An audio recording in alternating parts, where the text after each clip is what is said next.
Greetings to the world. Greetings to the universe. I am still Cam, and this is the Real Resilience Talk Podcast, episode 76. Episode 76, and I'm really lucky to be joined with a guest who's actually doing some real things out there in the world today, making a difference, Mr. Matt Pneitz. Did I say it right, boss? Nailed it. I nailed it. What's up, y'all? Matt P right here is on here with us tonight, and he's going to tell us a little bit about what he does, where he's coming from. But let me say this disclosure up front.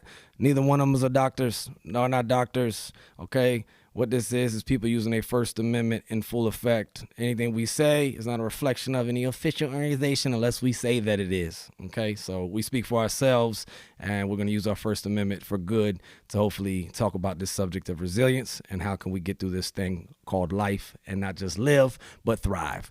So without further ado, Mr. Matt, thank you, man, for making this time for me, man. We've been trying to set this up for a while, and we finally got on here, bro. How you doing? Honored to be here. Happy to share, have a conversation, see what happens. Yeah, man, I love it, dude. If y'all don't know, and I'm sure Matt will explain it, but he is he's a big boss on a good organization doing good things for people all over the world, turning trash to good things and then helping to make our people smarter around the whole world and just reaching out and making our world better. And that's coming from a long way home. But before we get into all of that, and Matt's going to explain that to us because he's doing a good cause for good people in the world, the subject of resilience, brother. Everybody on this show has heard me at least 75 times say my definition, so I'll spare them this time. But when I say the word resilience, what does it mean to you? Keep on going, right? Don't give up. Don't ever stop. There's a Tool song that's called Lateralis, and Lateralis kind of finishes with, don't give up, don't stop, don't give up, don't stop. Pretty much my mantra, which you have to do what I do. Yeah, that's for sure. I mean, because I'm sure you'll walk us through it, but a day in the life of what you're doing, doing outreach and helping people, especially abroad, is not an easy task. So with that being said, man, and a great definition, I love it. Anybody out there listening, don't stop. Don't stop. You heard that? And keep on going. Keep moving on, like Sam Cooke said. But getting into the long way home, brother, what is that exactly, and how is resilience applying to you working with that and your own life? Well, I started an organization because I saw a whole lot of people in Guatemala living in poverty, right? So I was a paramedic, and I was living in Southwest Virginia, and I had some relationship to resilience in that job. And then I decided to do this Peace Corps thing. The Peace Corps said, hey, do you want to go to Guatemala? I was like, what's a Guatemala? I've never heard of Guatemala at that point in my life. I'd not moved around very much, never really left the country. And then all of a sudden I was on an airplane to live in another country and learn the language and see if I couldn't help out a little bit. And Guatemala gives you a lot of practice with resilience because it's a big deal to try to spend that much time, which is 27 months in a foreign country where you don't know anybody, you don't know what's going on, and every single day is a practice in resilience. You ain't lying. Wow, man, that is a life of service, man. Like, big salute to you. Not trying to curry favor or kiss up to you, man, but we talk about service a whole lot on this show, and, you know, some people assume it's only in the military sense, but no, you can serve in a million different ways, and the fact that you was a first responder, then going to Peace Corps, and then your organization outreaching to Guatemala, and you're down there for 27 months a stint. Is that right? Well, Peace Corps is supposed to be for 27 months, and I've overall spent probably close to 20 years in that space. Thank you. You know, man, that's what they say, be the change you want to see, and, you know, look around you if you want to serve something. I mean, that's a hell of a journey, man. Like, how is that? And you said are you from Southwest Virginia, or you came from there? No, I'm an East Texan. Right. Okay. And I moved up to Southwest Virginia for a job and followed a girl up there and her job. And we were a couple of years of living in the Blue Ridge Mountains And she goes, "Hey, you want to join the Peace Corps?" And I said, "Hey, what's the Peace Corps?" I'd never even Yeah. heard of such a thing. I don't think I'd ever even heard of volunteering at that point in my life. I was living a normal blue collar existence, doing paramedic stuff and then doing construction work on the side. And that was a complete shakeup, changed my entire trajectory of my entire life. Man, that's just something to sit there and go, what is Peace Corps, right? Because a lot of people don't know, and we don't know what we don't know. But to be like, okay, I'm down. Like again, man, unselfishness to me is we got leadership traits out there, but unselfishness and just being willing to serve a cause bigger than yourself. That's much respect to you, man. You say you've been doing it for 20 years.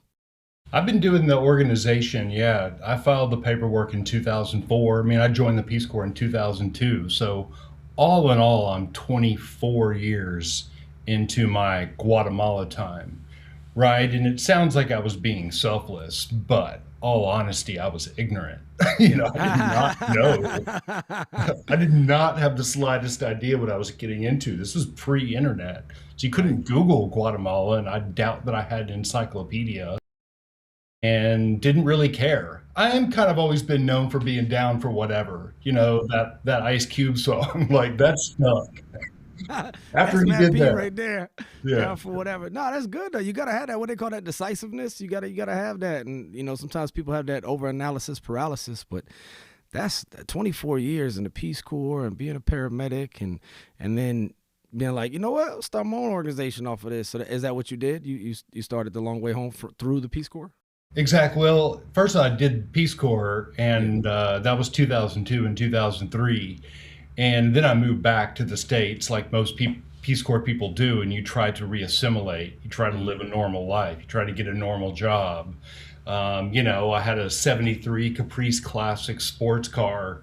That was the car that I was fixing before I left while I was working as a paramedic. It was kind of my side thing. And so whenever I came back to my 73 Caprice Classic convertible. And my older brother was starting a vineyard. So I had a really cool job at a winery and at a vineyard. And I enrolled in college and, yeah, I was off to the races. And I thought that I was going to get settled in. And I moved into Southern Oregon. I don't know if you've ever been to Southern Oregon. Gorgeous spot. Amazing place. And yeah, I had this thing that I'd never experienced before, which was my conscience, right? And it kept telling me, yeah, it kept telling me that I left some things undone down there. And 9 months later, I sold all of my belongings, including I raffled my car to have some money to start off with. And Einstein said, everything that I own is like a chain around my neck. And that quote hit me pretty hard. And so I was like, you know what? I'm going to completely remove everything, sold everything, got in a $500 Volkswagen Jetta, drove from Oregon back down to Guatemala. And that's where I started Long Way Home. That's where I started. 2 of the years was Peace Corps time. The rest of it has been Long Way Home, the company that I started.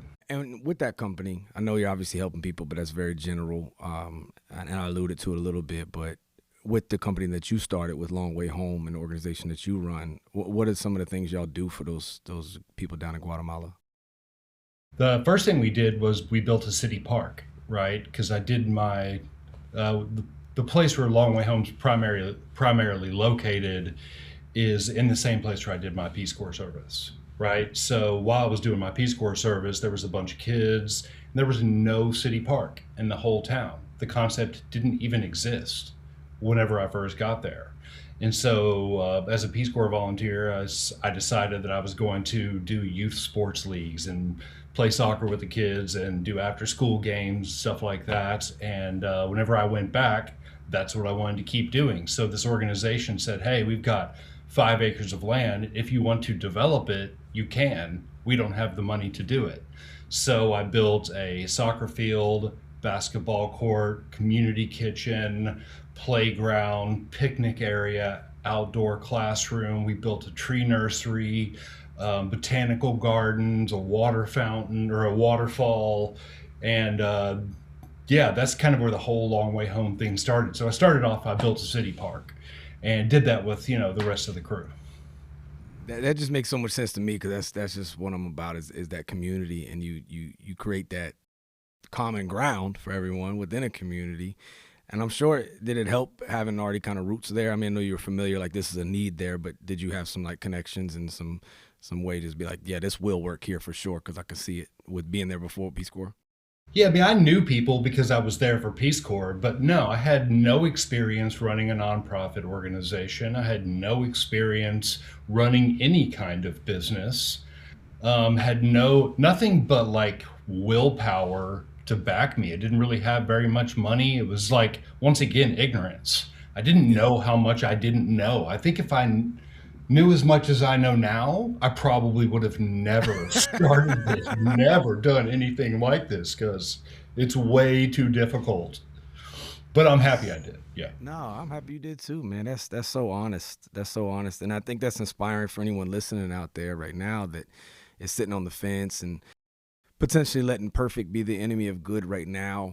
We always want to make things perfect later on, and we kick the can down the road. And we say it's because we want to make it perfect, but really, we're just making it's like pretty procrastinating. But instead, whether it was ignorance or just the power of the conscious, you were like, "Yeah, let's try this out," and then you fail forward, right? Like. I say it often, but something like the U.S. Constitution. Many service members die for it. People take oaths to it. It's a document, and it obviously isn't perfect because they got 27 oops, let's make it betters in there called amendments. So it's like fail forward, man. And that's just so anybody out there, take an example from Matt right now and what he's sharing, that no experience, no knowledge. And the man even confessed and admitted if he knew then that he didn't know all the stuff he knows now, he might not have done it, but he still did it. And that's something to be commendable, man, for real. Yeah, it's one of my mottos. If I can do it, anybody can do it, right? When Yes. somebody's like, Yes. how did you get started? How do you keep going? And that's what I always say, man. If I can do it, anybody can do it. But And you did it before ChatGPT or Google going, did you mean when you tried to spell Guatemala? You know what I mean? that's right. That's right. Not a Yes. word of Spanish. Yeah. Yeah. How'd that work out? Like, I mean, I'm sure you know more than you did then now. Yeah, I mean, I speak pretty well now, but no, I mean, you stumble through it. And so, like, whenever while we were building the city park, you make friends. The vast majority of the people that, we're from the neighborhood. So, we're kind of in a rural area, and a bunch of, like, kids show up. They're 6, 7, 8, 9, 10, 11, 12 years old. Those were my best buddies at that time because they had time to hang out, and we were building the park. And so you hang out with kids and plant some trees and build a soccer field, and you talk to them and you pick up Spanish, right? And then you need to buy tomatoes and you learn the word for tomato, and you pick it up over time, little by little, because you need to survive. And that's how it's unfolded for me. Because, then you get a flat tire. You learn everything about tires. Then you need to go to the airport. You learn everything about airports. It's very topical and takes time. Yeah, no, I love it. I think it's amazing. I always wish that all Americans could just travel abroad and have to figure stuff out, because I've lived abroad before, and you feel really stupid at first. We don't usually have to do that as Americans, with English and stuff, but you get to really understand a little bit of that pain, and that you get humbled is what I'm saying. That's right. And you get That's to right. appreciate when you meet somebody else, and you're like, wow, you picked it up that fast, Or then we talk to like people from Europe and they speak like 7 languages. And you're like, how? And so Yeah. that's adaptability, man. I mean, resilience is, don't give up, but also got to be adaptable. So but you had survival at mind. So it's something about the human will turn up a little bit when there's some survival at hand. Yeah, I mean, you fail, you dust yourself off, and you fail again, and you make a fool out of yourself over and over again. And I'm Yes. pretty good at laughing Yeah. at myself, and I made a fool out of myself on countless occasions. I was living with this host family for a little while whenever I first got there, and I didn't speak hardly any Spanish, right? And, they asked me how the bus ride was home, and I said that this woman kept falling on my piedras. The word for Uh-huh. piedra is rock, right? And I said, man, she kept falling on my piedras. And then they looked at me in like horror, because Yeah. it's a super conservative, low key family that I'm staying with. And then later on that night, I thought about it and I was like, I meant to say piernas. legs. She fell on my legs because I was sitting in the aisle and this woman kept falling down on me. And so I got up and told the family, I was like, piernas, piernas. Oh man. I'm not vile like that. I wasn't trying to say anything to like offend anybody. My bad. I stumbled through that language and I'm still doing it. Yeah, yeah. No, that's hilarious. But man, I'm just regurgitating everything I say often. But laughter is such a medicine, man. It's such a medicine. It's intoxicating and it heals, man. So having that ability to be humble enough to be humbled, but also to laugh at yourself, man. That's so vital. How much has that helped you survive in this whole experience? I care a lot about laughter, and I don't know why, but I am much funnier in Spanish than I am in English. I don't know how that's possible. My jokes play way better in Spanish. But it's like, it's like nuance to the language. And I spent a lot of time doing construction down there. Hmm. While you're doing construction, you listen to music. When you listen to music, you get the nuance of the culture, right? And you get Yeah. all these little secret references that you can make. And because I listened to the music so much, I was able to drop all of these little lines in my jokes and they could, relate to what I was talking to. They're like, oh my God, this gringo knows that Yeah. reference. That's hilarious. And so, yeah, I'm sure I'd, fixed a lot of awkward moments with the timely joke. Just by knowing the hook to some tracks. Hmm. Hmm. Oh, that's awesome, man. I mean, I'm sure there was times though throughout this experience of, and I can't imagine how fulfilling it is when you see the results of what you're doing. But at the same time, were there any times where you had the doubt, like, what am I doing? I need to go back. That came up a bunch. Yeah, I mean, like, there's a lot of, like, there's a lot of doubt. I'm struggling with even talking about it. Not because it's a hard topic, but it's like it's hard to explain. Like, you're down there, you don't know what you're doing, you're having a good time, and then somebody comes along and says, "Hey, you probably shouldn't be down there imposing your belief system on a bunch of indigenous people," because the town that I was living in, 97% indigenous Kachikel, Mayan people who had recently experienced a very difficult time. And, I am, in a sense, imposing some of my ideas. I'm going, hey, let's build schools out of trash. Yeah, yeah, And then so you have doubts. How much of this should I be sharing? How much of this, of my belief system, is too much? right. And should I stop? When do I go back? But I ultimately kept coming, because over the 20 some odd years that I've been there and involved in this, there's probably been 5 or 6 thousand volunteers that have come and gone. And there's only one other guy, the co-founder. He and I have never stopped, right? We never gave up. We never stopped. We never. And so, like, I call it righteous indignation, right? I don't know where it came from, or maybe it's the East Texas, the redneck in me that I can't, I don't know when is too much. Yeah. No, hey, we birds of a feather on that subject, man. They call me too much all the time, and I just be like, "You're not enough. Yeah, Why you so extra?" And I be like, "I don't know. I just be doing stuff." You know what I mean? yeah. So I totally feel you, but it matters, man, and it's you see the payback. It just was recently Dr. King weekend and his birthday celebration, but like I think our egos want to have the Million Man March. You want to have that much of an impact, but like really when it boils down to it, if you could just reach one, then it's worth it. And I can guarantee you've reached more than one in that 20 some years of sacrifice and just pure grit, bro, like resilience to just keep moving forward. And it's not like it was I don't want to assume, but I'm sure it wasn't always welcomed. I know there was probably some narrative from the States saying, "What are you doing down there?" But I'm sure maybe it wasn't always peachy king down there for you and your co-founder. No, I mean it's tricky, right? Because you know not everybody knows the history of the connection between Guatemala and the United States. And that, to some degree, has worked in our favor because the United States has a very complicated relationship with the history of Guatemala.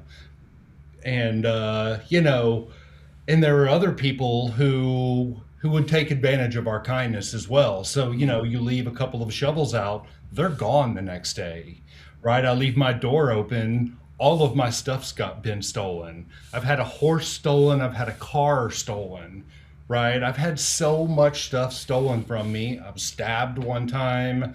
Like you might get the impression if you were to take it personally, you know,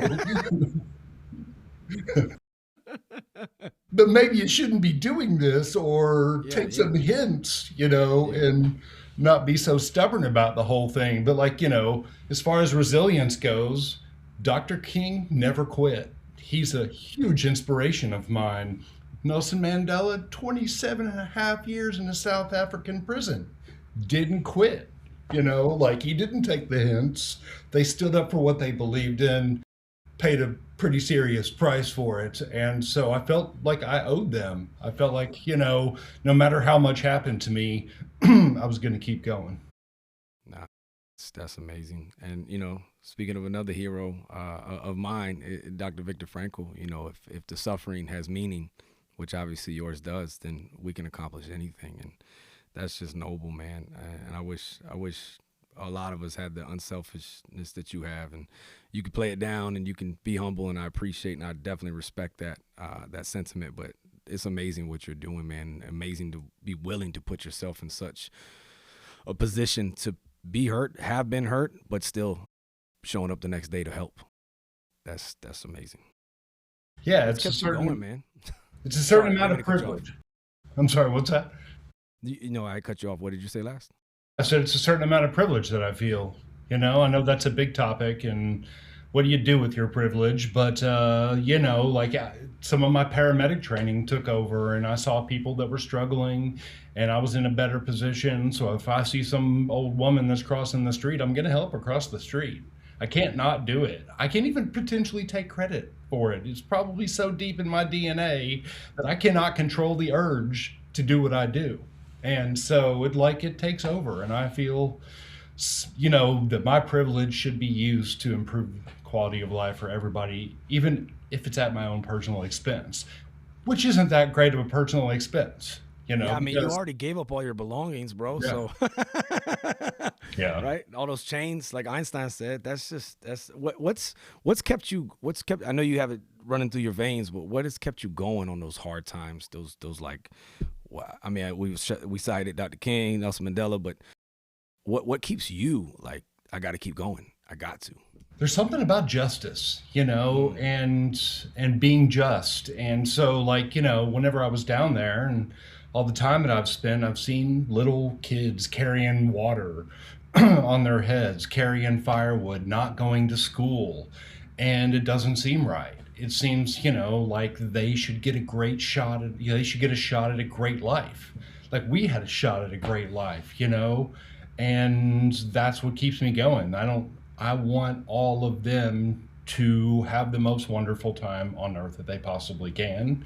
And if I can do anything to improve it, I'm going to. And it feels right to feel that way, to do that. And every time that I think I might quit or give up or come up with something new, those are the faces that jump back at me. Because, right now we're running a school. There's 178 kids at our school. 15 of those are pre-kindergartners, and when those pre-kindergartners, those little tiny folks, run up and they go, hey, what's going on, you double down. You go, okay, I will do anything. yep. I got you, bro. I got you. Yes. Yes. No, that's amazing, man. So started out with the park, and then obviously sports and giving people extracurriculars as we call them, but probably lifelines and healthy outlets for them down there, as it is for us, because it's good to do good things with your time and stuff. But then moving into the school and educating, like how was that? How did that come about? Was that always the goal, or did it just kind of evolve? Yeah, while we were building the park, we saw the conditions our neighbors were living in, and we were living in similar conditions. When I say we, there was, me and a bunch of volunteers. And, we struggled to have water. We struggled to have electricity. We struggled to have firewood because there's no central heating or air conditioning. If you're going to stay warm, you're going to use firewood to do it, right? We lived in the same conditions in a lot of ways as the people right next to us. And so during the time we were building the park, we also, if we saw one of our neighbors was cooking over open flames indoors, filling the house with smoke, and there's 4 kids standing around, we'd go, okay, let's build a stove for this family. So we built 5, 10 stoves. And then we saw, a 75-year-old woman who didn't have water. And so we go, let's build her a water tank. And then we built a water tank for a few other people and said, okay, now that the park's getting done, let's scale this. Let's do more. And I don't mean by let's get a whole bunch more volunteers, like let's set this up to where we can systematically have short, medium, and long-term impact, right? Because, during the Peace Corps and having been around this business for a long time, I've seen what works and, and what doesn't work. And we wanted to head down the what works path. And the what works path is getting local people involved in the entire process, Yes, that's powerful. Yeah, that whole empowerment kind of thing. And, Right. reach, teach, and then they take it and they got it and see that new way. And that's just, I don't know. So many of us are like, I think right now, especially in our society, in the American society, I can at least speak for, everybody's like, I don't know my purpose, or I don't know my, they don't have a why. And it's what you just described was like, it went from parks to stoves to water to let's scale this and let's go down the road of what works and the sustainability, but it didn't start with let's build schools and homes and all of that. It started with build a park. And then, there's another need, and there's another need. And there's something powerful there if you're out there listening and you're wondering, what's my purpose? What's like, you don't really have to always look too far to see something or someone that probably needs some help in a healthy way to help them. Now, we're not talking about enabling people to be turds, right? We don't want to do that, but to empower people to live their lives and not just live and survive, but thrive. There's something there. I don't know how to explain it all right now, but I think there's something there for all of our people out there looking for something to serve. There's something about that, and you find yourself in that. And I think Matt has definitely found that in doing that. So I just had to do that little interlude real quick. Yeah, no, I've seen the difference, and I wasn't looking for it. I wasn't looking for what you might feel like 25 years after you've been serving for that long. And I'm going to keep going. Yeah, that's what's the can you just, for anybody that would want to like look you guys up or anything like that may be listening, I'll definitely put it in the show notes and stuff like that. But if they want to learn more about what y'all are doing on a day to day, is it? Yeah, we're lwhome.org, and I am MATT at lwhome.org, and I respond to emails in seconds because we want to get other people involved. There's a lot of opportunity out here to rage together. No, that's really cool, man. I think there's something there. So if someone's listening and they're like, I don't want to go work with this. This is kind of a shiesty kind of organization. I don't know about this or I don't know about that. And you kind of just don't know where to start. My man just told you lwhome.org. And I've been talking with this man for quite a few months. And he's right. He does respond to emails real quick. I mean, and we've scheduled this, but I always want to try to have a platform for people to talk about these subjects, which are real. And I think with the mental health crisis that we have right now and the lack of purpose that we have, it's a pretty good time to be a human for most of us right now. And I think a lot of our like purpose and stuff was met by default because of the necessity of life. But right now you could literally not leave your house and have all of your Maslow hierarchy needs met, besides probably self-actualization, just by not even leaving your house. So for anybody out there looking for something different or something to try to contribute to or learn more about, he's told y'all, lwhome.org. So I'll make sure I plug that in here. And then remember, it's Matt say it again for the email, boss. Matt at lwhome.org. Damn, that was like poetic right there. Like what you just said, Cam, just add Matt. Dang. So how often do you go back? Are you there right now? No, right now I'm in Brooklyn because Brooklyn at? Sorry, I got friends from there. Sorry. No, I love Brooklyn. It's new to me, to go from something like that to something like this. I do like the weird the weird sides of everything, they draw my attention, and Brooklyn certainly qualifies. Something new and interesting in my world. That's a good way of putting it. So Texas, Virginia, Oregon, Guatemala, Brooklyn. Hey man, that's living. That's almost like Forrest Gump-esque right there. That's a journey. Right. Yeah. Yeah, and I'm not done yet. I've still got a lot of what we're doing is taking us to Colombia. I lived there for 6 months. I got to live in South Africa a couple of times, probably spent over a year in South Africa. And I go back to Guatemala now and again at this point, kind of depending on the different projects that we're doing. And so, we have a school. There's 178 kids that go to our school. 178 kids? And you said there's pre-K kids too now, right? Yeah, pre-K all the way through high school. We opened the first public high school in the history of that town, right? We opened up the first science lab that has microscopes. So before us, most of the people in our town had never looked through a microscope, right? There's all these moments that you can offer and things like that going on at our school, that there's all these, the shining bright moments that I saw a kid look through a microscope for the first time. Then I saw that kid's parent look through the microscope for the first time. They had the exact same expression. What the hell's going on? Yeah. What is this? Because you did say, and just to cite again, that you said that the majority of the population where you were at, you said it was 90-some%. It's indigenous people to Guatemala, right? Yeah. So they just haven't had the exposure to these kind of things so far. Right. Hadn't come yet, right? And and so I go back kind of depending on whatever the big projects are. And we built that whole campus using trash, by the way. It wasn't only trash, but the focus initially was, let's see how, we were building all those stoves and water tanks for those families. We wanted to cut the cost on that, but we wanted to try it out on our new school campus.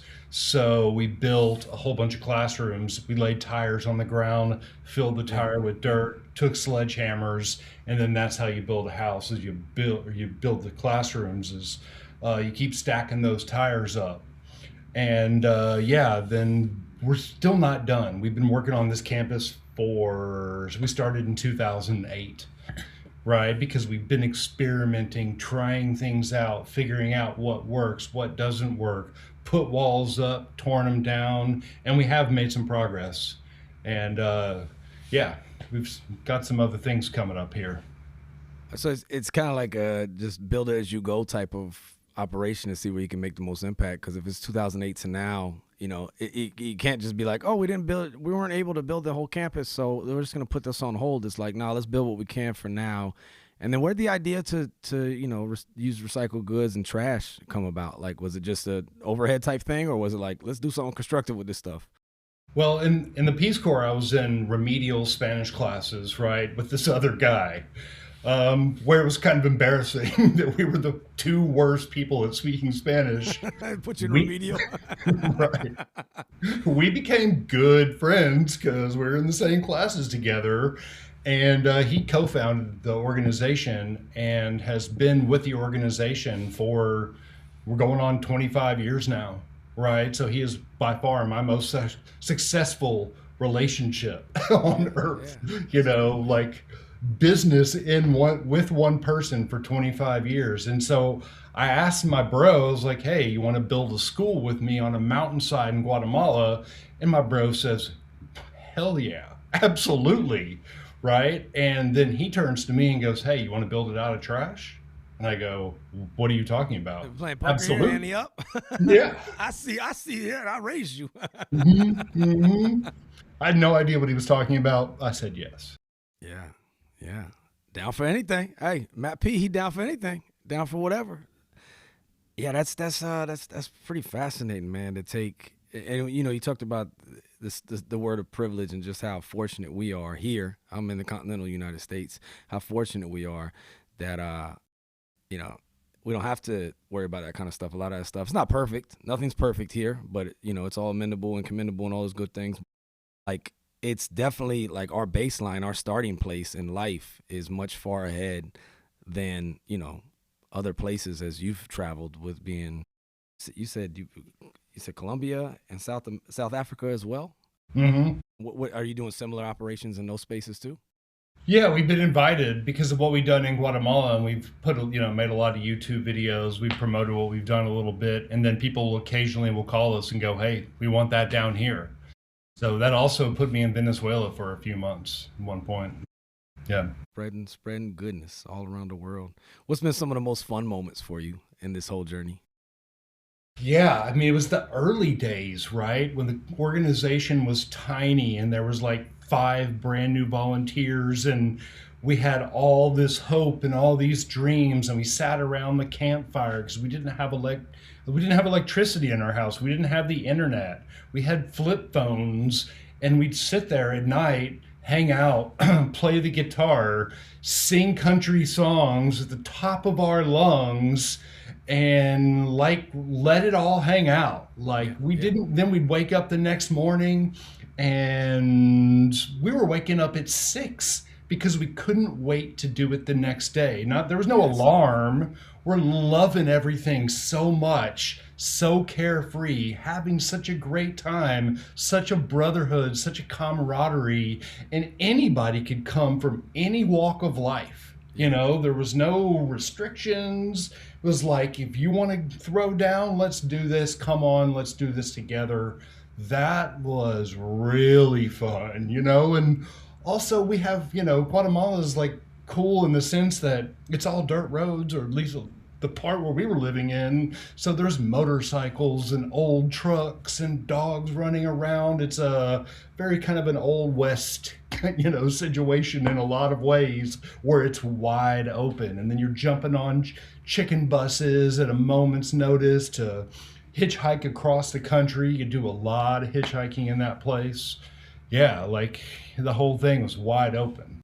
Yeah, it's funny because you hear like successful bands or successful artists, or I follow stand up comedy real close, and a lot of them will say similar things, that like those early days and those grinding days and those, like, I say it all the time, but like it or not, we're all we got days, Yeah. and the come up, right? Yeah. And you can't recreate that, right? Like you can, like, I'm not saying you've lost it, but like you think about like the Rocky movies, and like he lost the eye of the tiger, but it was the grind and the climb. Well, Miley Cyrus, it's the climb. You know what I mean? Like it's that's amazing, man. That's an adventure. Like Yeah. I mean, even Jordan Peterson talks about that. Like that's what we need and we're thriving for, or we want, is an adventure in life, and that's gonna take obviously a little bit of uncomfortable moments, but to wake up at 6 a.m. and want to be up, that's hitting the lottery right there. I don't care who you are. Like, to want to get up to go make a difference, that's amazing, man.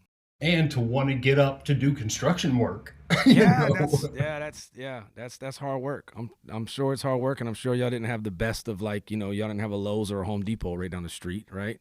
No, we were making it up. We were acquiring materials. If you wanted sand, you had to go down to the river, right? If you want clay, you have to go to a mountainside and chip away the side of the mountain to get clay.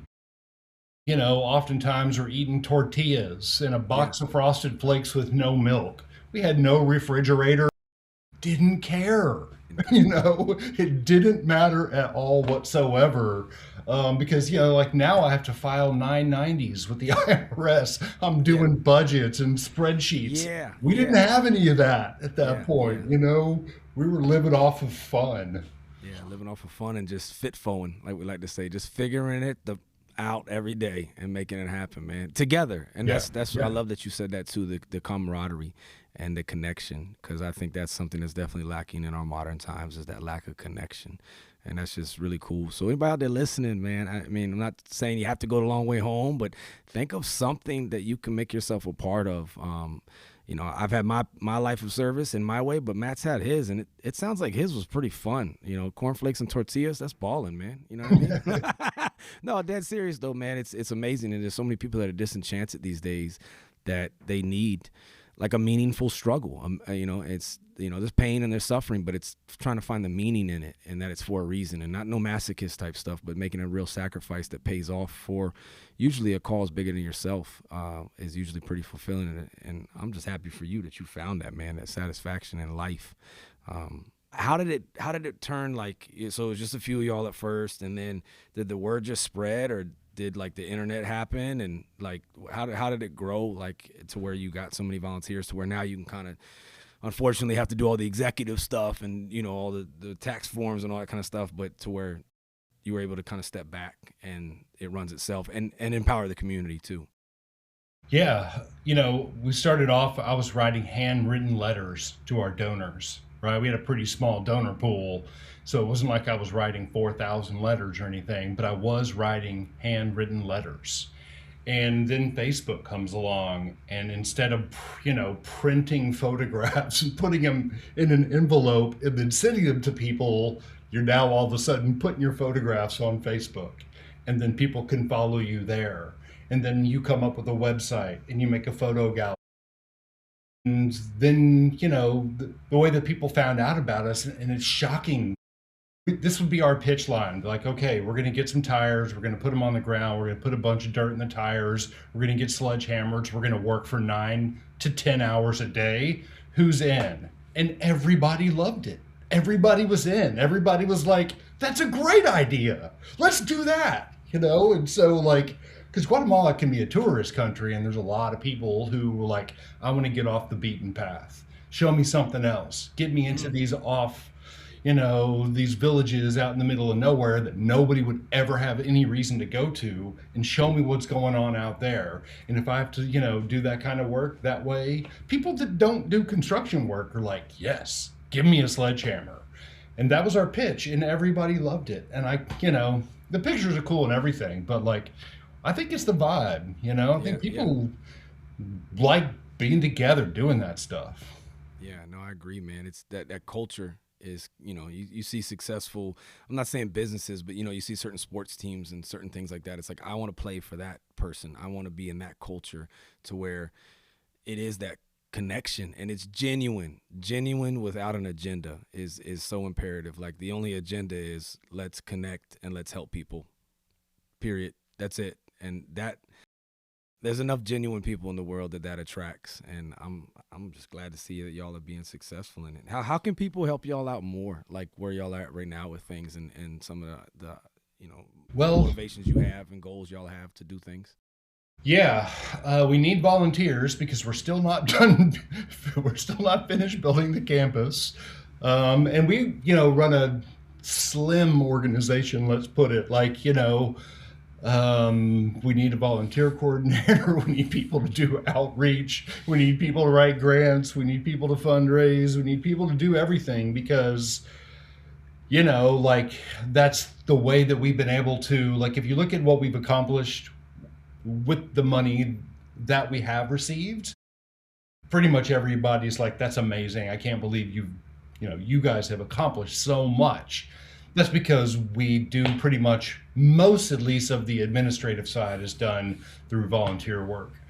And so anybody that has any type of skills that wants to jump in, even if you don't have the skills, we can develop the skills with you and jump in and help out. We pretty much need help with everything. We need architects, engineers, we need writers, we need poets, electricians, anybody that has an interest in throwing down is welcome.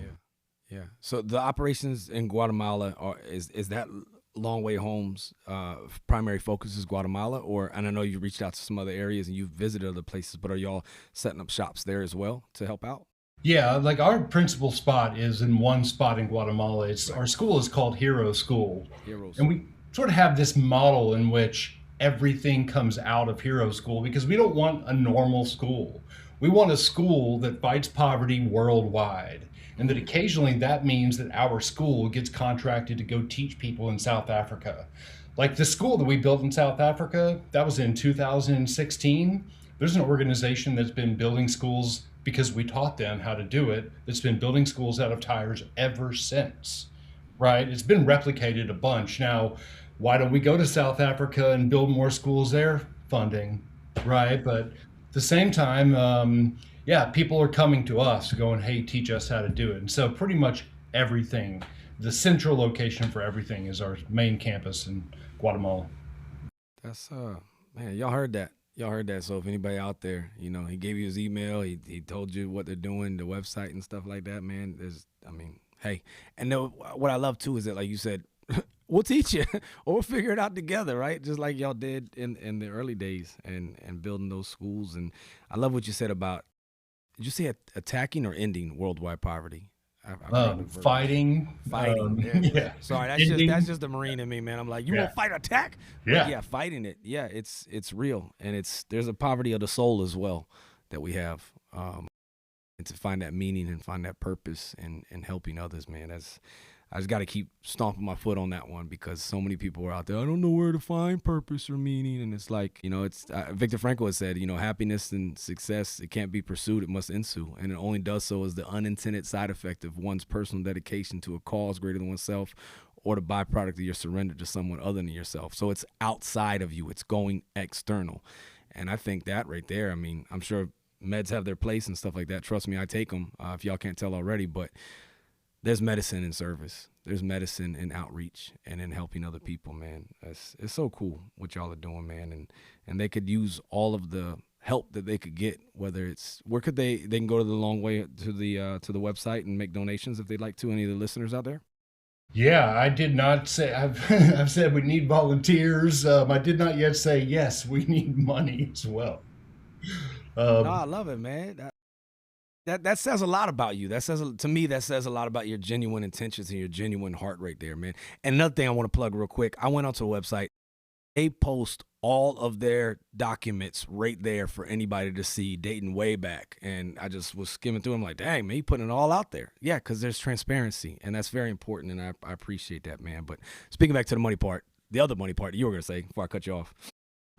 Yeah, no, the whole thing that we're doing, saving lives, is a fairly expensive idea, and yeah, the whole thing takes money, and we exist because there's been a whole lot of really generous people out there, and there continue to be those generous people, but we could certainly use some more generous people. And there is a donate donut. My man hungry. He in Brooklyn got a good donut. There's a slip. There's a Yeah, donut button. yeah. Yeah, there's a donate button in the top right hand corner. And yeah, don't be shy. 50 grand would be great. Um, $5 is even better, you Yeah, know? yeah, yeah. No, I mean, like they say, age old thing, man.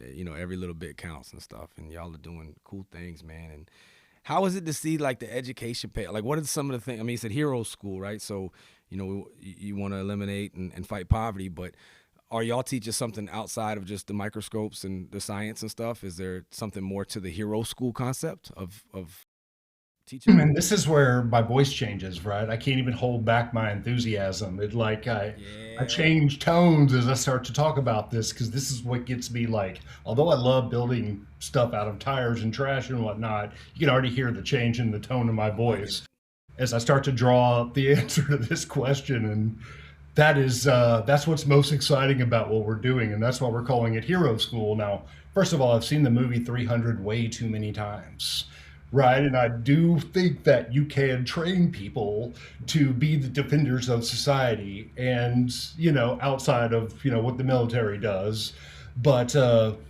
yeah, and so our students, it's really cool. Guatemalan folks are some of the most resilient people that you've ever met.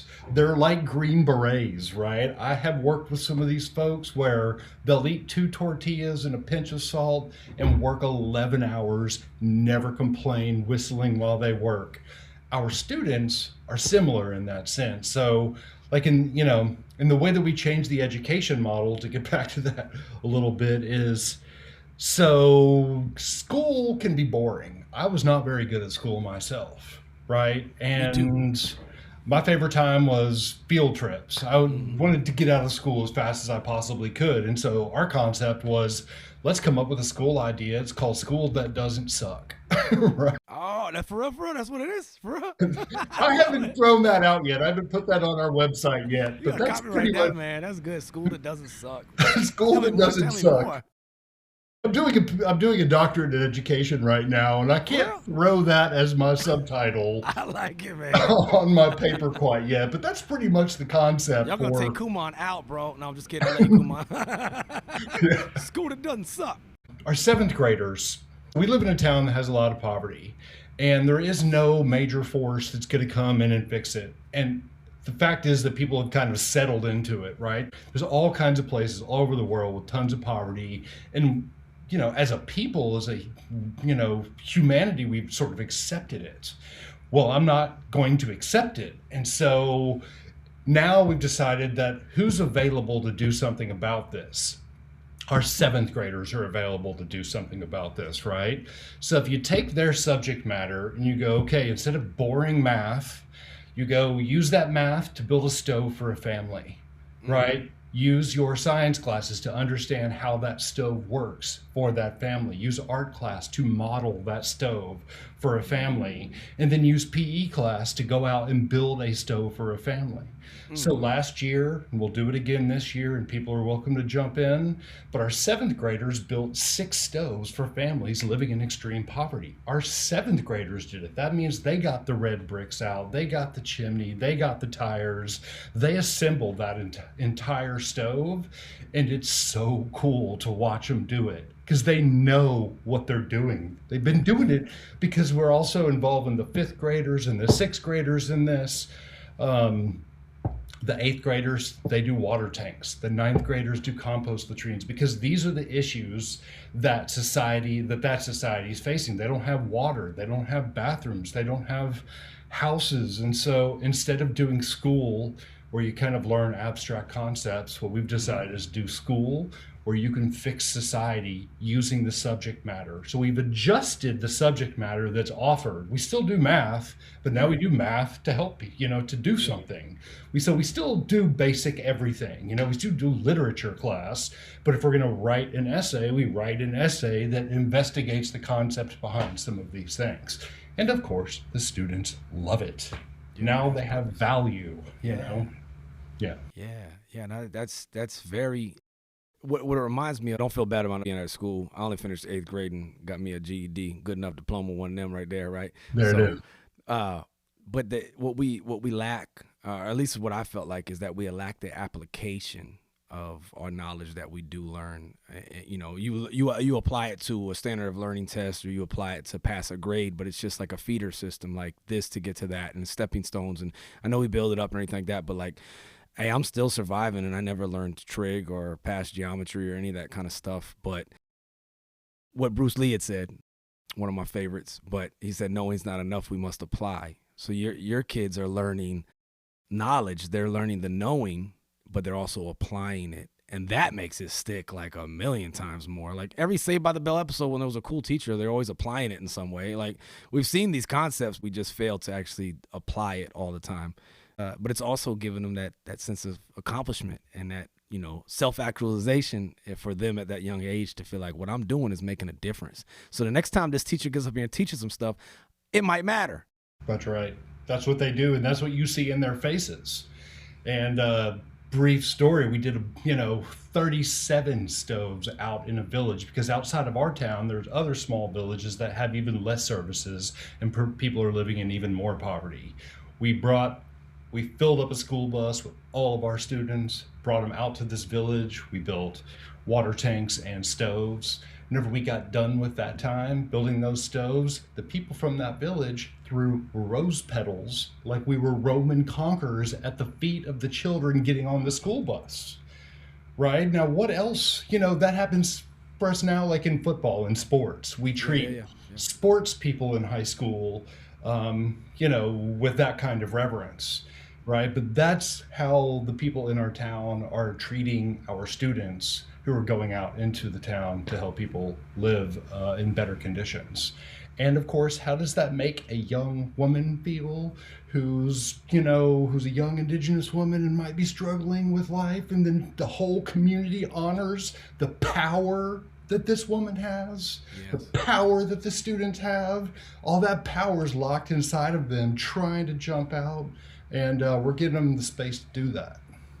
And that's what most of us lack, is the space and the platform to be able to, or to have the challenge that's worth per undertaking.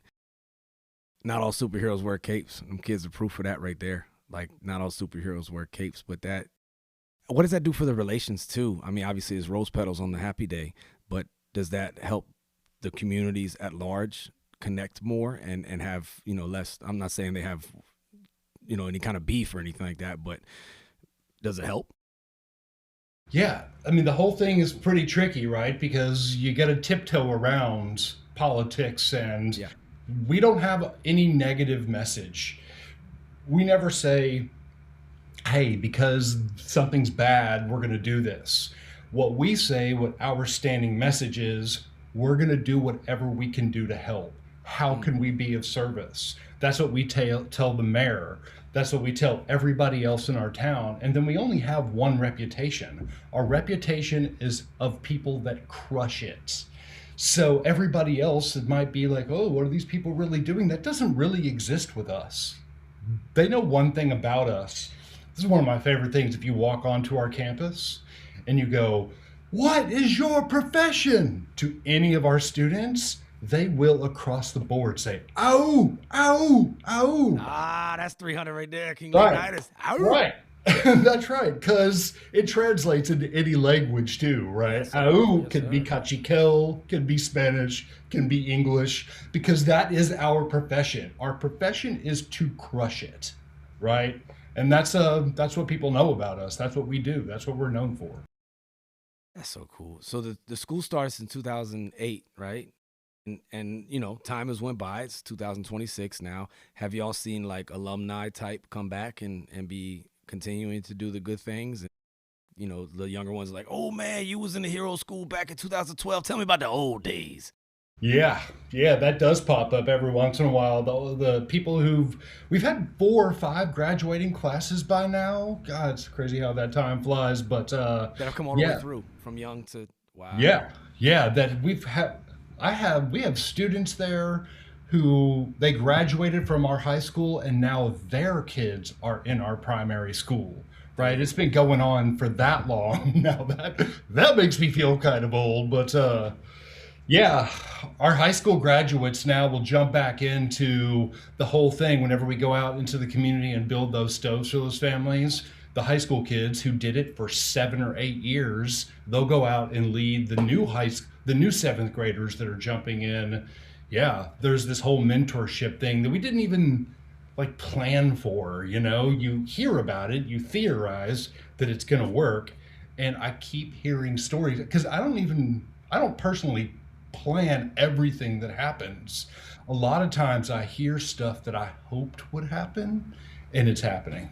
Although, by the way, That's amazing. Like the amazingness of the ripple effect, and that you didn't have to micromanage. You didn't have to be like, "Hey guys, here's step 1, step 2, step 3." It's like you inspired them in their hearts, and now they're carrying it on and then taking the initiative, and they know what they know from their vantage point, and they're able to, I'm sure gyms just blossom left and right. And you're like, yeah, let's do that right there. But then naturally, they each one reach one, teach one, and then we carry each other up, and that's community, man. That's that's what humans have been doing since the beginning of the time. And y'all doing it the right way though, and that's just so cool to see that you said 5 graduating classes overall. yeah, yeah. Jim Carrey said it. I love comedians, but the effect you have on others is the most valuable currency there is. So, I know you got rid of all your possessions, but you are a wealthy man, my friend. Yeah, I mean, now what I like is to carry around, like, I love the references you're making. I'm going to totally use that Bruce Lee quote. I'm going to use that in the next paper that I write for school. And that is my favorite possession these days is all, I feel like I am made up entirely of other people's parts. Like Yeah. I Oh yeah. will take that Bruce Lee quote, I'll take that Jim Carrey quote. Same. They'll form essential parts of my personality. There it Right? is. And It then works, I will, man. It works. It's just about what you feed yourself, right? yeah. Diet's more than your food. You know what I mean? Mhm. So I'm all about it. That's the only way I get by, man. And I have a friend of mine. He was like, he was talking about brainwashing. He was like, I do want to brainwash. I want to clean the way I think. So I am brainwashing. You know what I mean? I was like, damn, that's a good way of putting it. Like that's a positive reframing of brainwashing. Obviously there's the other one that's not good. We're always trying to start a cult here, but to clean your way of thinking, to keep your thoughts and things aligned with what your values are, which is what you're doing, man. Knowing's not enough. We must apply. Willing's not enough. We must do. Everybody talking about what they're willing to do. Reminds me of that Dr. Seuss book where they're just sitting there like waiting on the rain to rain and the snow to snow, waiting on this and the phone to ring. And then they go. They're just waiting. Yeah. Like Yeah. what y'all did, man, you just straight up Nike'd that thing. I mean, we were going Rome, we're going Greek, we're going everything right here. But Nike, you just did it. Just do it. Just did it. And just to see it grow and to where it's going right now, man, that's got to be so fulfilling. Like to not, because some people get to these positions of where y'all are, obviously success is so abstract, but you've accomplished great things in this initial venture that's grown in these ways, and the amount of people y'all have helped. But people get a temptation to get complacent, or they get a temptation to, kind of get tired of it and just like, but you're doing executive stuff and you're still pumped up when you talk about this. I can see it. You can't front that. That's genuine and it comes off. I can see it. Because we're like only getting started, right? We're 25 years and I only now feel like we're about to hit, like, we're about to go full steam. We're about to really hit. And that is because now with the fact that our model has started to work, these ideas have started to play out a little bit. We have a little proof of concept. Yeah. The next step for us is that we want to unite all the public schools in our town, unite all the students, all the teachers. Go, hey, here's the lesson plans we've written for math class, for science class. You can take these, you can run with it. And together what we're going to all do is we're going to end poverty in our town. Nobody else is going to do it. And then it's a win-win-win for everybody. The teachers will have a great time. The students will have a great time. The families who receive all of this help are going to have a great time. It'll be a community-based effort, and everybody's going to have a blast while doing it, right? And then once we can prove that it's possible in our town, the next town over is going to see it and is going to be like, all right, why wouldn't I do that? Why wouldn't I do all of this in school? And then the Minister of Education is going to see it. And then there's all kinds of potential, because we've also made a lot of connections around the world. And there's a lot of schools with a lot of these same problems of students that are kind of bored. Education's not so relevant. Memorizing content. There's a lot of teachers who are, okay, if there's something new out there, give me a shot at it. Let me try it out. And so, yeah, we're about to hit our stride. That is coming soon. I could see it. And I also think there's a need for something similar in maybe our own nation. I know it takes a very long time to change things in America, but our kids are disenchanted with the way things are. And if something like this could be applied here, it's almost like you can't chat GBT or cheat your way through this or get on Quizlet to pass this test. Build that stove. Right. You know what I mean? Like you have to apply it. And I don't know. I see there could be good for it here. I know our stuff is way more bureaucratic and there's so much red tape with everything, but in the spirit of it, as far as in the spirit of making the education meaningful and actually being able to apply it in some way, I could see that taking off in many corners of the world, and not just those places that are totally impoverished, but like to just have a new look at how to learn, because it's kind of not. And then we already see, that the crisis with people that get a college degree and you follow this journey and you're like, I can't get a job, or this job sucks and I'm already too invested into it. So I could see how this could definitely, somebody could take notice and be like, what are they doing down there? We should probably try some stuff like this here. And our young people feel disenchanted. They feel like they have no meaning, no purpose, depression, social media. Why don't we give them something constructive to do and something that they can actually like enjoy learning? And then they need to learn it because it's going to make a difference. How about that? That applies. And we're going to keep proving the concept there. Yeah. But the thing is, like, educational philosophy, I don't know if, I love to look back in history, see what was done well, see what was not done so well, pick up from some of the examples. And one of my favorite topics is educational philosophy. And I noticed as I read through all these different philosophers, like not one of those philosophers was like, okay, the best way you should go about education would be to put a bunch of kids in a chair and tell them to memorize stuff and to not talk very much.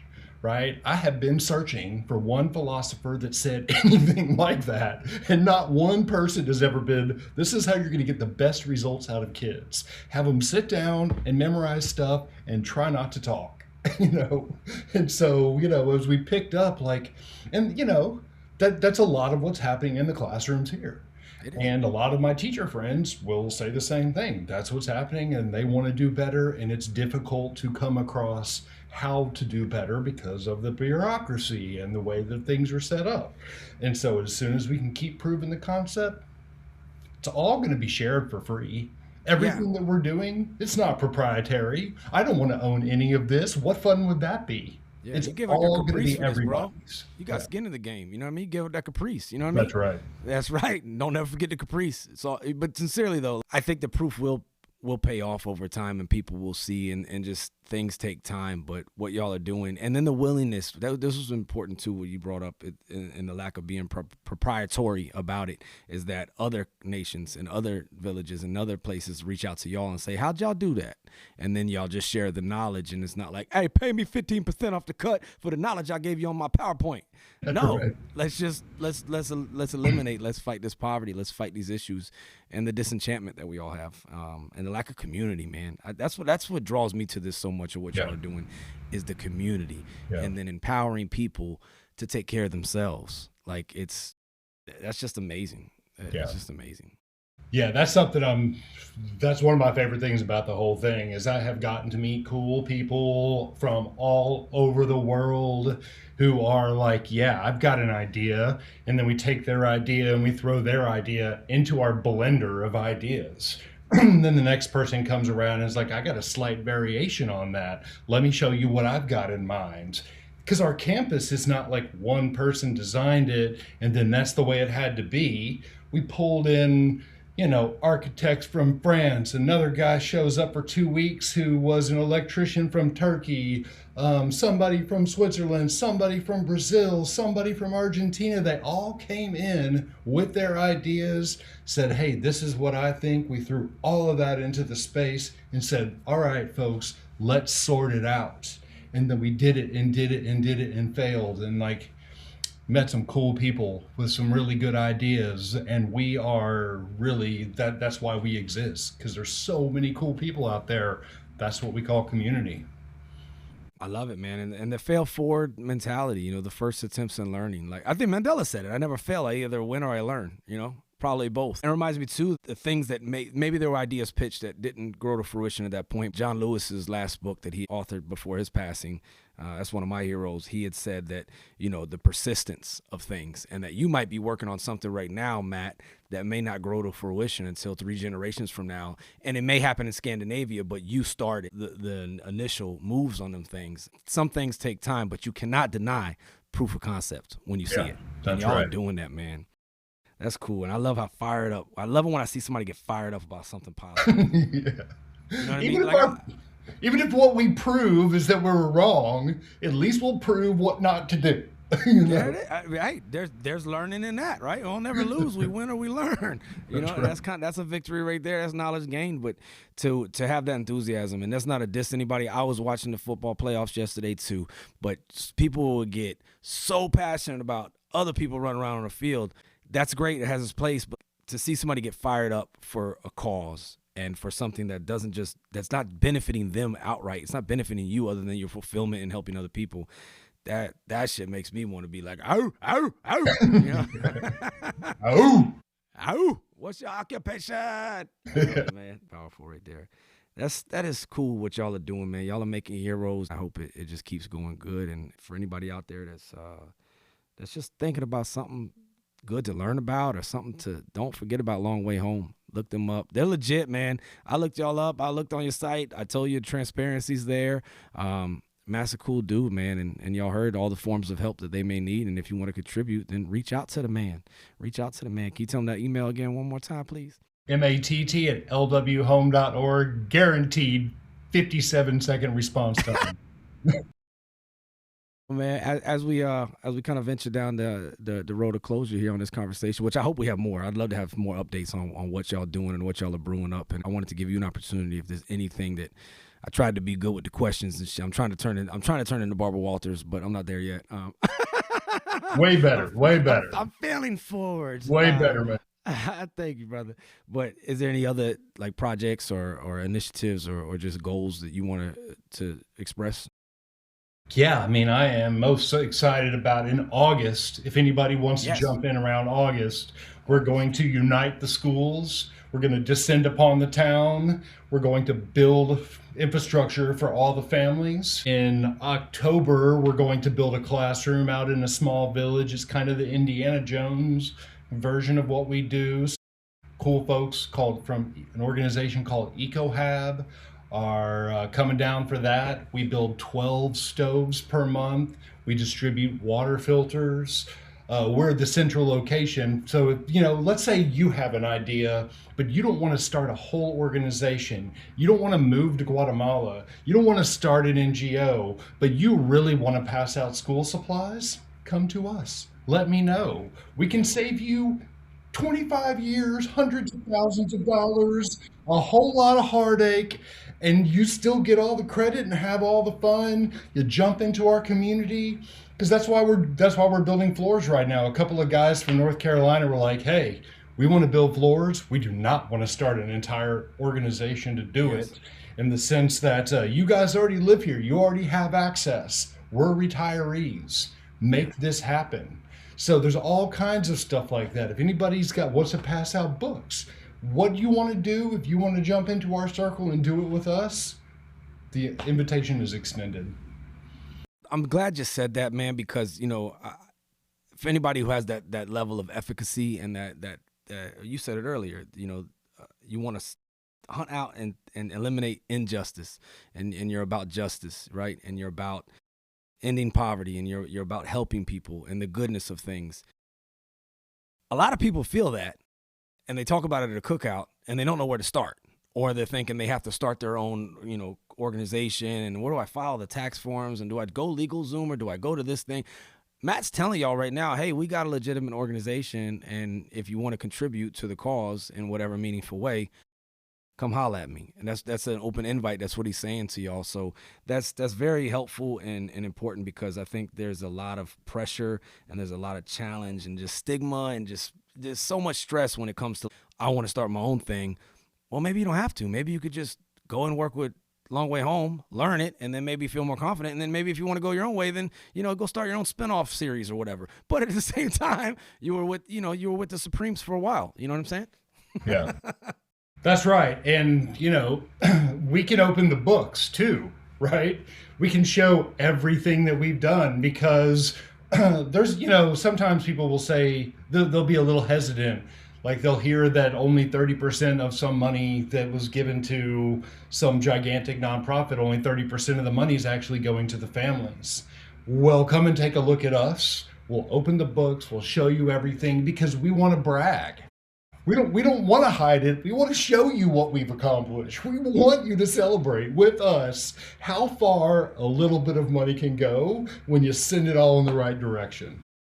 That's very, very true, man. So powerful on that, because I couldn't agree more. And I've heard of a lot of organizations that are out there and it's a money grab, or you hear that, they have their overhead costs and stuff like that. But why are executives taking private jets to, name the exotic place to have a leadership meeting? You know what I mean? Why are we doing that? That's not it. So there is a confidence when you show it like that you've proven like, no, this is going to the cause. Actually, what you signed up. It's not like 15% of this will go to a child in Guatemala. No, actually, like all of it. You know what I mean? Or most of it that we have that we can. That's important. So anybody out there, sometimes it's just having a confidence. And if you got questions, Matt, he just said he'll open the books. He's an open book. Hit him up. Right. Ask questions. Try to challenge him. I sound like Charlie Murphy when he's talking about challenge Prince. Challenge him. And then the challenge will be to get me to stop talking. Right? The challenge will be to get me to, you get me on the phone and you'll have trouble getting off, because I love this topic. I love fighting for justice. And if anybody thinks that Guatemala is like, sub-Saharan Africa and it takes 2 days and a donkey to get there, no. From Brooklyn, it's a 5-hour flight, then 3 hours from the airport, right? Door to door, we're talking 8-10 hours. It's an easy place to get to and the mountains are beautiful. It's 72 degrees, 365 days a year. The weather is perfect. Man, shoot, man, phew. That just sounds good right there. Especially right now, what we got right now with this Arctic blast. I'm walking outside on a glazed donut. It's so icy out here, but you know, too much is given, much is expected, I guess. But that's amazing, man. That sounds like that Cali weather right there. It's kind of close, but not really. But yeah, that's 72 degrees, man. I just, again, brother, thank you for what you're doing to make an impact in this world. It's easy to talk a good game, but to actually go out there and do it and play the game through the ugly quarters, through the ugly minutes. You know, everybody wants to be at the game when they're holding up the trophy, but what about the two-a-days? What about the training camp? What about the hard drive, right? That's right. You're there. You're doing that, and you're there with your people, man, and you're helping other people, and you're helping them help people, which is the best thing you can ever do. That's right. Lead a horse to water, all that stuff. You had a horse stolen, man. You know what I mean? You helping people to help themselves, and that's a really cool thing. And it's that philosophical, you got me, I'm going to look up a whole new genre of books with education philosophy because I'm infatuated with that subject. So, yeah. You know, the way we do it ain't the way it's always got to be done, dude. You got any saved topics on your end that you want to hit on, man? I'm going to plug my computer in because I don't want to lose this conversation. I went on their site. You can go into the About on the lwhome.org/mission tech vision, the Green Bills portfolio, the Green Building Workshop. I mean, their website well put together and definitely speaks to the truth of what they're doing there. There's pictures, there's testimonials, all about how they do it. And then, like I said, with the transparency part, all of their stuff is right there for you to see it. I was just talking to the audience while you stepped away to do the plug-in, but I was telling them about the site. I learned a lot about y'all just from your website. You can't always say that about every organization out in the world. You know what I mean? Yeah. I'm like, is this by design or y'all just got a bad website? Y'all website is legit, man. It's well put together, and it shows the proof of concept. You know. And if people go to lwhomegreen.org, it's part of our website, but it's like it has a different name because there's so much content. That's what you were saying. You can see all of the projects that we've done because along with building everything, when we were out in the middle of nowhere on a mountainside with a couple of books trying to figure out how to do all of this construction, we didn't have a lot of resources available to figure out how to actually do all of this green building. So on top of doing all the work, we also documented the entire process. So that, you know, if one of our brothers or sisters out in South Africa is like, how did you build that place? We did 400 pictures to show every step that we possibly could along the way. We didn't do the top 30 cool looking Facebook pictures where people are, you know, throwing their hands in the air. We showed the inches that you would need to do the doorway. We did animated videos. We did materials lists. We have blueprints. We put every bit of information we possibly could to make it easier for anybody else that wants to do it. And that is all available on our website too. Yeah. You said August, the big infrastructure, and then October to go ahead and plug those events again if you want to. Yeah, we're doing our green building workshop in October. If you look on the website, it'll say green building workshop and it'll show you the dates and everything. And that's where we get a bunch of people from all over the world. We all get together. We build a schoolhouse out in the middle of nowhere. It's so much fun. It's straight 300. It's grueling. It's grueling, but it's together. Love it. I love the pain. Purpose, man.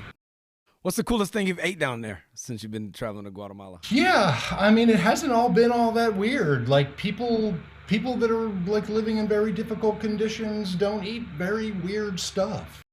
You know, like it's all very bland food. There's not a lot of spices. It's like, you know, tortilla with like corn or herbs, or they call them herbs, but they're basically weeds from the yard. You mix a little bit of vegetable oil and then you wrap a tortilla around it, a corn tortilla, and that can be dinner. It's a very simple diet. It's never been actually very weird. No, I don't think it sounds weird at all. I mean, that's sometimes the half the battle is the simplification. Yeah. Sometimes we got too many options. We get, which one do I pick? I don't know what to eat. I don't know. Can you come back later? You ain't got a problem. You gonna eat that.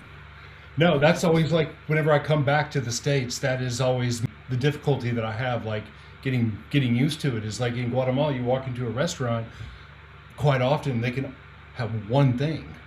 That's what you get to eat, right? Then you come here and there's like 25 pages on a menu. You're like, It's that's true. culture shock for me, dude.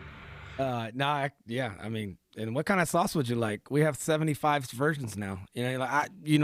I'll take it dry, I guess. Yeah, that's cool. It is. It could be overwhelming. When I come back from Japan, and even though they have amazing food over, it was the same. Like, what? Oh my goodness! It was so simple. Yeah, right. And like some of their businesses would close once they sold out for the day. They were like, "We're done." Yeah, right. Like they're just like, "That's what we came to do. We sold our overhead. Everybody gets to go home work early." That's right. And that was the way it was. But that's not something that we do here in America. We're like, "Nah, you know what? We need to open up another location across the street, 24-hour drive-through."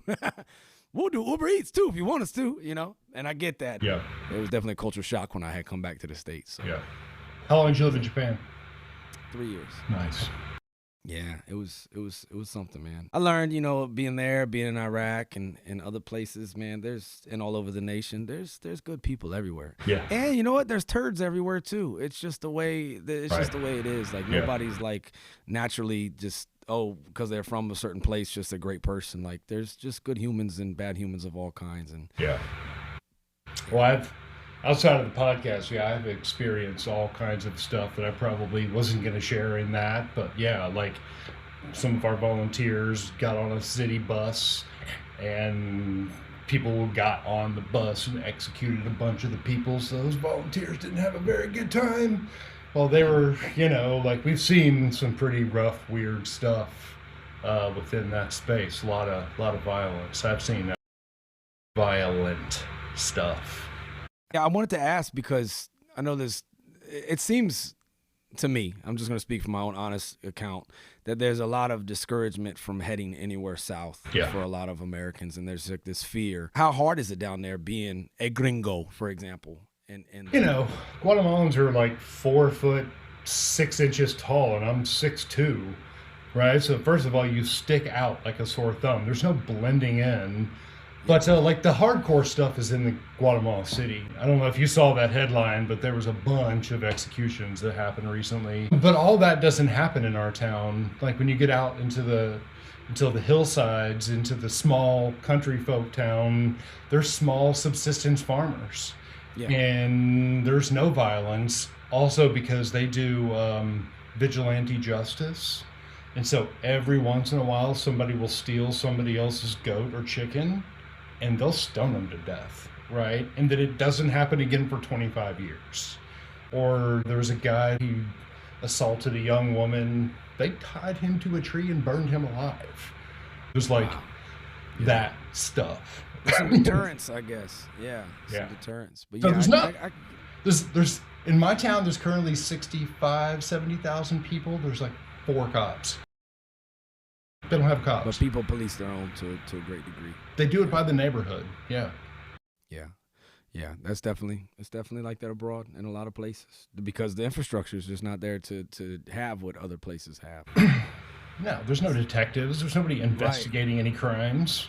Yeah, that's real, and that's something to be appreciated if you do have that wherever you're at. But I don't think that's a reason, a deal breaker to want to go help people. So I think that's really cool and courageous that your people, your volunteers, and you yourself stick with that because there's a lot of people that be like, I don't want any part of that. I'm afraid. I'm scared. That's good that y'all are able to weather that, man, and keep your people together and keep your people safe. And I'm sure that over time, with the temptation for the young ones, with you're giving them good things to do and constructive things to do, they're probably less tempted to fall into any of those bad habits. That's right.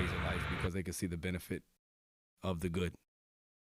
Yeah, it's one of those unspoken benefits in a lot of ways. Is like if they're enjoying what they're doing in school, or maybe their house is in such terrible condition, maybe they won't risk their lives crossing the Arizona desert at 3 o'clock in the morning, getting bit by scorpions, or they won't join a gang.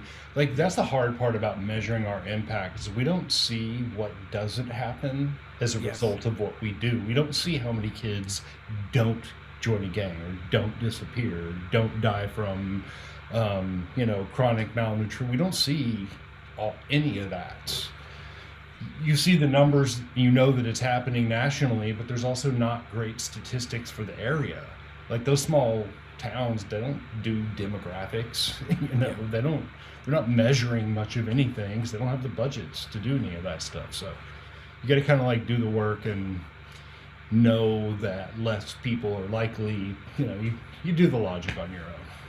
Yeah, it's like it, but you can't really always define it or have a figure to represent it. It's like that with all things positive. I feel like especially like in prevention and working with the stuff that I try to do with suicide prevention. And sometimes you'll have somebody come up to you and say that helped me and stuff, but a lot of people won't. And that's not a diss to them. It's just that's a very sensitive topic. Sure. But you can't always detect the prevention. But if you removed the attempts at prevention or the attempts at positive, proactive things like you're doing, what will be the effect then? Well, you know what? I don't want to figure that out. So I just want to keep doing what we're doing, and hopefully we're putting a dent somewhere. Yeah. Because it's just you can't always get an empirical number on that. You just can't. It's hard to track, but makes it hard to get grants and fundraising and stuff like that when you can't put numbers to your impact. It's so true, and the people who are the money holders, they're trying to do their diligence, and their thing is what's the return on investment, and it's like, well, I could tell you what your return on non-investment would be. You know what I mean? That's always a conversation with a lot of powerful people to get things moving and get things funded. But I do think the left of bang, the upstream, the stuff you're doing with trying to stay ahead of things and building a reason, not only don't do drugs, they're bad, but no, here's a better way. Right. That will always win the day. It's just very hard to show that. But when you see it, you know it. You know what I mean? It's one of those things. Yeah, and the weird thing about trying to do this in today's world, there's people have their attention span is one line or two lines. We saved 4,000 giraffes, or there's 2,700 people at our orphanage.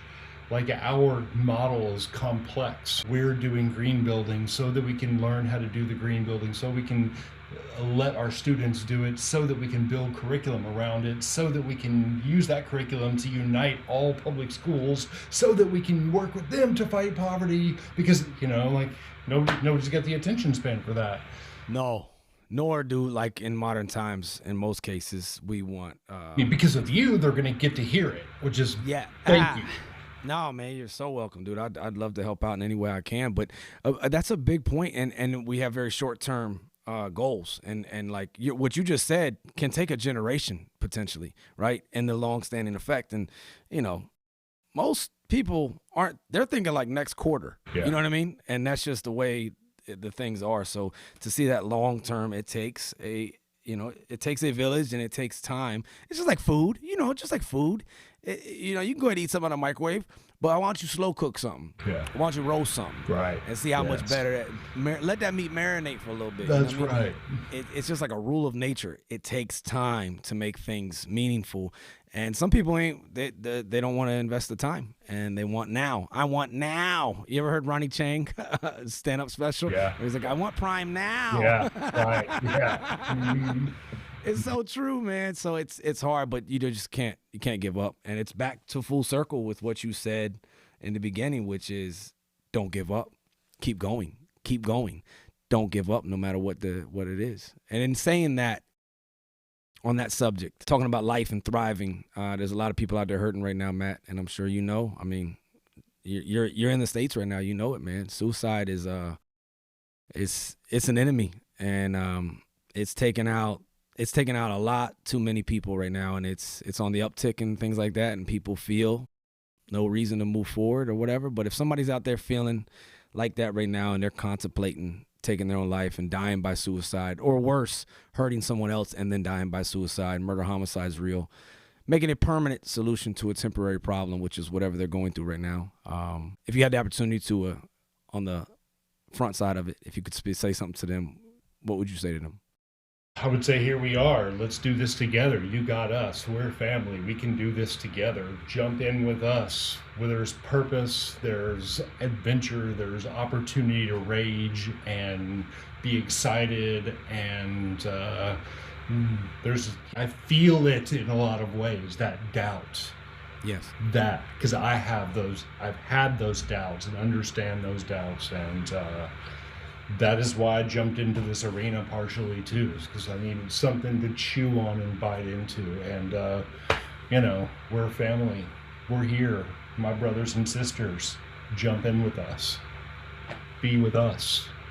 That's empathy though, right? Like sympathies, I have pity for you. Oh, it must be so hard. And somebody actually just sent it to me a little bit ago. My friend Christy, she sent me a little thing about like, even doctors mean well, but they're not with you, right? What you just said was empathy. I'm willing to be with you. Come be with us, and we'll be there for you. Yeah. That connection, that tribe, that peer-to-peer support, that is what has kept humans alive and thriving for, I can't even count how many years, right? I don't even think we know how many years, emphatically, but together, that empathy, that connection, man. So you heard the man. Keep moving. Don't give up. Don't give up. And find that adventure. Take this mess and make it a message. Take this and make it a crusade, an adventure, because that's what people want. That's what we want to do to live.